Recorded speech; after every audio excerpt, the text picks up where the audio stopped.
আমাদের সঙ্গে যুক্ত হচ্ছেন সহকর্মী নয়ন বড়ুয়া জয়। জয়, নৌ পরিবহন উপদেষ্টা এবং বন্দর কর্তৃপক্ষের সাথে তো বৈঠক হয়েছে, কি সিদ্ধান্ত হয়েছে বিস্তারিত একটু জানতে চাচ্ছি আপনার কাছে।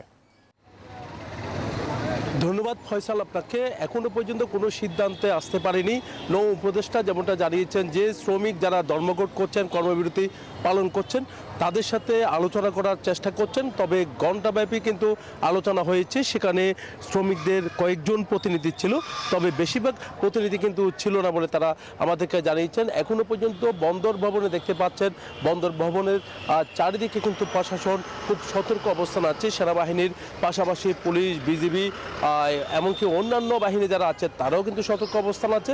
আর এখানে যারা আন্দোলন করছেন, কর্মবিরতি পালন করছেন, তাদেরকেও কিন্তু আমরা বন্দরের ভেতরে সেখানে কিছুক্ষণ পর পর মিছিল করতে দেখা যাচ্ছে। এমনকি বাইরেও দেখতে পাচ্ছেন অনেক শ্রমিক কিন্তু তারা অলস সময় কাটাচ্ছেন। যেখানে তারা কাজ করার কথা রয়েছে, পণ্য খালাস করার কথা রয়েছে, সেখানে কিন্তু পণ্য খালাস একেবারে বন্ধ হয়ে গেছে। আজকে 6ষ্ঠ দিনের মতো চলছে, এর মধ্যে 3 দিন চলছে একেবারে 24 ঘন্টার কর্মবিরতি। তারা বলছেন এখনো পর্যন্ত তারা কাজে ফিরেনি, এমনকি তাদের সাথে বৈঠকের যে ডাক দেওয়া হয়েছে সেটি কিন্তু তারা এখনো পর্যন্ত সেই বার্তাটা কিন্তু তাদের কাছে আসেনি বলে আমাদেরকে জানিয়েছেন। আমরা এতক্ষণ ধরে বন্দর এলাকায় কিন্তু বিভিন্ন জনের সাথে আমরা কথা বলেছি।